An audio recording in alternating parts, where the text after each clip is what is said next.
And now I guess that brings us over to the Workbench.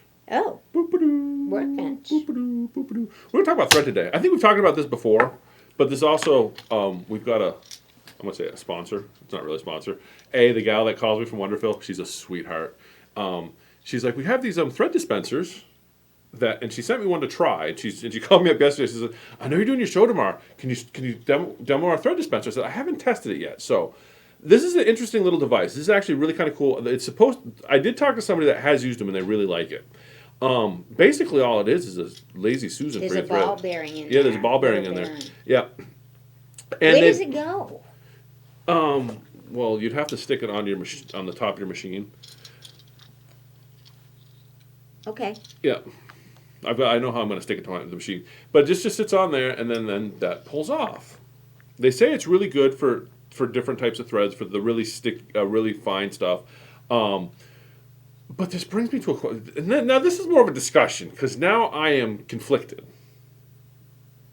Because you put it in there, and it has that ball bearing in there, so it comes off really nice. So I can't wait to try this out. I'm curious to see how this makes a difference. But this does bring me to, I know that we've talked about this before, and this is more what I wanted to talk about today at the Workbench, is I have been taught that if it's got the cross pattern on here, it's designed to pull off the top without spinning.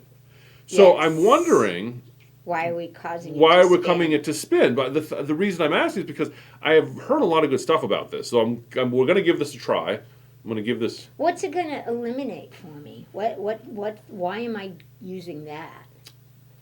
I don't know. No, but what I think you're gonna see with it is it may hold your tension a little bit better. So if you're using like I see this on the long arm a lot. I don't know that you necessarily see it as much on the embroidery machine because you're sitting sideways. But take for example. No, I like to pull mine from the top. But take for example when it comes off the top. But like if you have a metallic, sometimes without the ring on it, sometimes it comes off too loose and then it falls around the bottom. Yes. I'm thinking that this will help eliminate that problem because what you'll see is it can't go all the way down to the bottom. But not only that. Okay, does happen. By coming off, it's also not super loose because when you come off the top, sometimes it unravels a little extra. Right. Coming off the side there, it keeps it kind of tight. Yeah. So I'm thinking there's a benefit to it. So for a specialty thread. For specialty threads, yeah. A was telling me that it works really good for stuff that's slippery. If you have like a really kind of a slippery kind of thread, this works really good. So I can see how that would help. Yeah, so we're going to give this a shot. Yeah. We're going to test it out. They're fairly inexpensive too. They're not bad. I can't remember the prices on them. So you would use that for those finicky threads, like well, if it worked well, I would probably use it for everything. No. Well, I can't. I load too many threads. But you know that. Sorry, guys. The Florani metallic threads drive me nuts. This might fix it. And I have a zillion colors, but truthfully, I know the Kingstar solves that problem. You put your thread in upside down. Yeah. And it works magic. So. But anyway, this is. I'll test it with the finicky. But this Floriani's thread. I want to know which works better, putting my thread upside down or putting it in. Yeah, so we're going to test this out. But like I said, I have heard from a couple people that this is fantastic. A sent it to me, so I give a shout out to A at Wonderfil. She's a sweetheart. Yeah. Little gadget. Yeah, we're going to give it a shot and see how it works. But that also brings me to the other thing I want to talk about since we're talking about thread today is just as a question that came up earlier. Earlier today, bobbin weight sizes. Because if you look at bobbin thread, they come in a multiple little WWE in the background. Yeah. They come in a multiple of weights. Most bobbin threads, for example, bottom line from Superior, I believe, is 60 weight.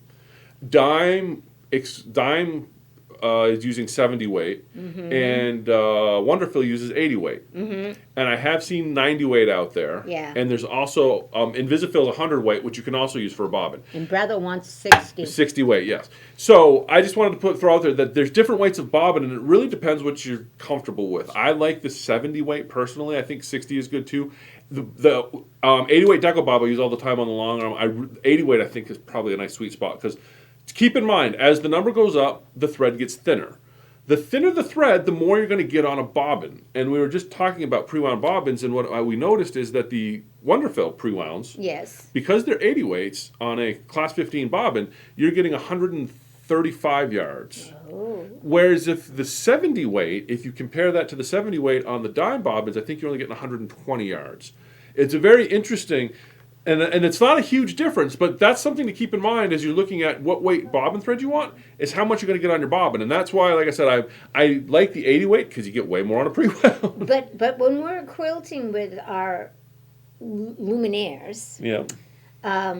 or any other brother machine, is it true that we should match the weight, the bobbin weight, with my thread weight? Doesn't matter. I know there's all sorts of stuff out there that people have all their own theories on it. It's really going to depend what you're looking for, because one of the reasons that a lot of you want to, if you want your quilting on the back to show, definitely go with a thicker weight. Danny, did you match your weight? I'm Yeah. just curious. And the first thing I notice, I'm doing one of these flip-de-doos, Yeah. okay? A lot of people will not use one color on the back and one color on the front because they're afraid of the little nubby nuts. Yes. Okay. And that's something that even on the long arm, I encourage people to be at least in the same. Black on the top, white on the back is going to be a little. Danny proved you all wrong, and she matched her bobbin weight to her thread weight. Look how beautiful that is on the back, and that is a different color. Thank you, Ed. Look at how beautiful that's done. And I'm not picking. I'm not going to pick. But I'm just going to point something out. This is why when I am doing long arm, if you look very, very closely, I don't know if you Very can. closely. Where are we at? We're at poor Danny. Where are we at? Oh, here we are. Oh, there are spots you can tell. Yeah, if you Well, look. you're making holes in it, okay? Yeah, You but are for it, punching what holes. I'm saying is right there. If you look Yeah. closely on those points, Yeah, that you see the top thread coming through. yeah, I do. On this particular one, it's not a big deal. With a magnifying glass. Yeah, I with a see. mag. What I'm saying is that's why most people match their color, is because you are going to get, regardless of how perfect your tension is, you are going to get little pokies now and again. Well, you are making a hole. Oh yeah, no. You're making a hole. And I'm just saying, and I'm But- not saying it's a bad thing, but you're going to get that, and so that's why a lot of people like to match their thread, because they're like, oh, it's going But to be perfect. I was impressed that she didn't match her thread. Mhm. That she used a color that looks great on the back. Yeah, And it looks she used fantastic. a beautiful white on the front. And a lot of people would be scared of doing that. Oh yeah. And I'm just saying, thou shalt not Yeah. be Some of us scared. didn't think about it until it was too late. Oh. But As she said, she didn't think about it till it was too late. but That's very it impressive. did come out. though. Came out nice, and It did. but that is Very one of the impressed. reasons why you. I always tell people that tension is not a forbidden science. You can do different weights, but when you do, keep in mind that as you're playing with different weight threads, especially in the bottom, you may have to adjust your tension accordingly. But you might find for best results to use the same weight thread. The It's same really weight. going to depend on the project. Yeah. But there's all sorts of. When I'm embroidering, I don't care. Yeah, but there's all When I'm sorts of stuff out there. stitching, I don't People care, but when like I'm some people say quilting, you I shouldn't care. even sew. Like I heard somebody say once, you shouldn't sew with. Oh yeah, it had to be the same thread. And That's how I grew up. then there's a lot of people too that say you can't have a heavier thread on the bottom than you have on the top. Hi, Dad. And honestly, it doesn't make a difference. Yeah. Yeah. I mean, it may, but it's not something that's going to. Depends on the project. Yeah, it really depends on the project. So there's no hard and fast rule. I guess what I'm saying. If I'm using two different colors like Danny did, Yeah. I'm gonna stop with a match. Yeah. It's just Well, the other reason I would match it too, because if you're going to do that, it's obviously you want the thread to show through. Yeah. Or you want to see it to some degree, and the idea behind bobbin thread is it's so thin that you're not going to see it anyway. right. Anyway, Yeah. that's a complete Anyway. tangent, but that was the Okay. Well, we that do was that. the We do that sometimes. that on was the shop show. talk. Yay!